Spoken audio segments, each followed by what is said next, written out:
ये यहाँ बैठकर ये जनाब हमको पाठ पढ़ा रहे हैं भाईचारे का। Can you take care of your minorities?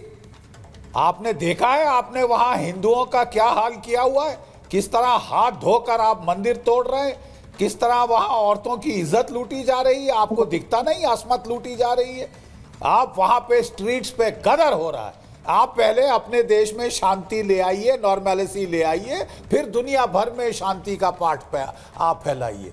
ठीक है, आपके जब हसीना वाजेद आपके यहाँ थी सन 2015 में, पाकिस्तान का जो पर कैपिटा जीडीपी था बांग्लादेश ने ओवरटेक कर लिया था। 2021 तक इंडिया का पर कैपिटा जीडीपी आप लोगों ने ओवरटेक कर लिया था। हसीना वाजेद के राज में आपके यहाँ इकोनॉमिक जो है प्रॉस्पेरिटी थी, आपकी इकोनॉमी बढ़ रही थी। आज आपने चुना है जिहादी उन्माद जमायते इस्लामी के गुर्गों को आपने सड़कों पे खुला छूट दिया है। अगस्त से लेकर आज तक गदर ही गदर वहां पे हो रहा है। There is no law and order left. आप मुझे बताइए, what is the legitimacy of Mohammad Yunus? वो पैराशूट होके आए हैं वॉशिंगटन से। It is like a coloured revolution, like the Maidan revolution in Ukraine. देश के बाहर से CIA के साथ, ISI के साथ मिलके आपने ये वहां अपने देश में गदर किया है। गदर। अभी तक लॉ एंड ऑर्डर नाम की कोई चीज नहीं है। ये देखिए, आप अपने जो है जिसने आपके देश को आजाद कराया उसका स्टैचू तोड़ रहे हैं पाकिस्तान की ISI को खुश करने के लिए। अरे साहब, आप देख नहीं रहे पाकिस्तान का हाल? यहाँ बैठी है पाकिस्तान की बिटिया, वो तो आपको बता रही हैं फटीचर हाल हो गया है उस मुल्क का। 2 रोज की रोटी नहीं मिल रही लोगों को। भीख का कटोरा लेके कभी चीन के पास, कभी सऊदी अरेबिया के पास, कभी वो UAE के पास जा रहे हैं। IMF के से भीख पे भीख मांग रहे हैं। एक लोन उतारने के लिए 10 लोन और ले रहे हैं। क्या आपको ये चाहिए?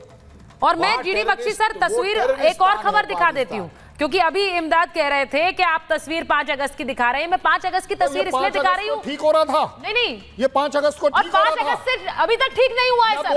अभी तक ठीक नहीं हुआ है। 5 अगस्त से अभी तक ठीक नहीं हुआ है। ये तस्वीरें वैसी ही हैं। बस ये है कि पहले शेख हसीना और उनके लोगों पर हमला था, अब हिंदुओं पर हमला हो रहा है और वो वैसे ही हो रहा है। मैं एक बार जरा खबर बता देती हूँ। बांग्लादेश में तख्ता पलट के बाद से 700 कैदी फरार है। 700 कैदी। अब 70 सजा याफ्ता इस्लामिक आतंकी भी उसमें फरार हुए। अभी तक उनको पकड़ा नहीं है बांग्लादेश की पुलिस ने। तख्ता पलट के दौरान जेल से भाग गए थे कुल 2200 कैदी। उनमें से सोचिए कि कितने कट्टरपंथी हैं जो आज बांग्लादेश की सड़क पर खुलेआम घूम रहे हैं। तभी मैं कह रही हूं कि रोज वहां से माइनॉरिटीज पर हमलों की खबरें आ रही हैं। और मैं बार बार ये क्यों कह रही हूं कि बांग्लादेश अपना इतिहास भुला रहा है, क्योंकि आपने भारत में जो नोट हम लेते हैं, आपने वो नोट देखे हैं। हमारे नोट पर राष्ट्रपिता की तस्वीर है, महात्मा गांधी की तस्वीर है। उसी तरह से बांग्लादेश में शेख मुजीबुर रहमान की बंगबंधु की तस्वीर रहती है। लेकिन अब बांग्लादेश सेंट्रल बैंक नए नोट छाप रहा है और नए नोट में शेख मुजीब की तस्वीर हटाने की तैयारी है। वो तस्वीर हट जाएगी जो तस्वीर आप देख रहे हैं। नोट पर अब उस हिंसक प्रदर्शन की तस्वीरें लगाई जाएंगी जिसके चलते शेख हसीना को देश छोड़कर भागना पड़ा। ये होगा अब बांग्लादेश में। अब वही न सिर्फ ये, भारतीय सामान का बहिष्कार भी बांग्लादेश में हो रहा है। वहां पर इनको हटाया जा रहा है। हिंदुओं पर, संतों पर अत्याचार हो रहा है। आपने देखा मंदिर तोड़े जा रहे हैं। कोलकाता और त्रिपुरा में 2 डिप्लोमेट जो है वो उन्होंने वापस बुलाए हैं सर। भारत में जो शेख हसीना बैठी हैं उनके बयानों पर रोक लगा दी गई है और कोर्ट ने बांग्लादेश में हसीना के बयान बैन करने की बात कर दी है। तो अब आप ये देख लीजिए, वहां पर कुछ इंडिपेंडेंट नहीं हो रहा है। अब सवाल ये है कि डॉक्टर तुरीन, मैं आपसे पूछूंगी, राधिका जी और डॉक्टर तुरीन को ले लीजिए जरा स्क्रीन पर। डॉक्टर तुरीन, मैं आपसे पूछ रही हूं कि जब आप कह रही हैं हम इतिहास नहीं भुला रहे हैं, आप बंगबंधु की तस्वीर हटा रही हैं अपने नोटों से, क्या आपको लगता है वो सही है? वहां तो मूर्ति तोड़ दी गई उनकी, उनको हटाकर, उनको भुलाकर आप अपना इतिहास कंप्लीटली अनडन करना चाह रहे हैं। Thank you for getting me the floor. First of all, जो भी आपने बता रहे ये है रियलिटी, बांग्लादेश में ये रियलिटी चल ही रहा है। इसका सॉल्यूशन क्या है, टाइम लगेगा सेटल होने में, लेकिन एक चीज मैं बताती हूँ, जो भी हुआ है, जो भी हो रहा है, ये ठीक नहीं है। स्पेशली एक देश में, इस मुल्क में आप सिक्योरिटी कहाँ मिल रहे हैं? आप बोल रहे कोई कुछ नहीं क्यों कर रहे, क्या करेंगे? आप बताइए क्या करेंगे अभी इसी हालत में? आप बाहर से बैठ के बोलना बहुत इजी होता है, क्वेश्चन तोड़ना बहुत इजी होता है, लेकिन देश में ऐसे सिचुएशन। बट मैम आपके देश में कोई आवाज भी तो नहीं उठा रहा है। आप कह रही है कि कोई आसान होता है बाहर से बोलना। मेरे देश में एक खबर पे 10 प्रतिक्रियाएं होती है और सब खुलकर बोलते हैं मैम। वो जरूरी है एक देश के लिए। आपके देश में क्यों कोई बोल नहीं रहा? आप कह रही है मजबूरी है, बाहर से आप बोल रही हैं, आप यहाँ पर बोल रही हैं, क्यों नहीं बोलते लोग वहां पर खुलकर कि ये गलत है, हिंदुओं पर अत्याचार गलत है, मुजीबुर रहमान की तस्वीर हटाना गलत है? राधिका जी नहीं, आप जैसे बता रहे हो कि पूरी बांग्लादेश लग गए हिंदुओं को मारने के लिए, बिल्कुल नहीं। हम लोग बहुत सारे प्रोटेस्ट कर रहे हैं यहाँ पे, बहुत सारे प्रोटेस्ट में सपोर्ट दे रहे हैं, सभी दे रहे हैं। आप बोल रहे हो कि सिर्फ हिंदू माइनॉरिटीज के लिए। आपको पता है कि 5 अगस्त को मेरा बाल कटवा दिया था ये इस्लामिस्ट ने, तो क्या है, किसने प्रोटेस्ट किया है? किसी ने भी नहीं। हम ये सब झेल रहे हैं, ये बांग्लादेश नहीं, आपके बाल कटवाए गए, आप ये कह रही हैं? पड़ेगा, जबरदस्ती कटवाए गए? बिल्कुल, घर में घुस के काट दिया और मेरे पैर में वो बहुत टॉर्चर किया है, लेकिन कौन प्रोटेस्ट करेगा? आप सोचो कि मैं बाहर जाके माइक लेके चीखने लगूंगी? यहाँ पे बहुत मुश्किल है। आपको ये रियलिटी समझना है, थोड़ी टाइम चाहिए।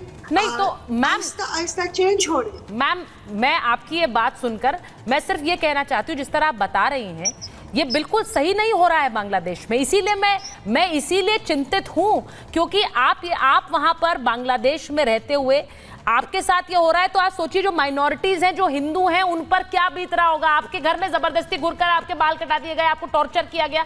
राधिका जी, मैं बार बार ये पूछती हूँ कि इस वक्त जियोपॉलिटिकली भारत के लिए उसका स्टैंड बहुत इंपॉर्टेंट है विज़ावी बांग्लादेश, क्योंकि हम जानते हैं कि सर पर चीन भी है, पाकिस्तान एक तरफ और तीसरी तरफ अब बांग्लादेश में क्या हो रहा है वो हमारे एक तरह से खिलाफ ही है।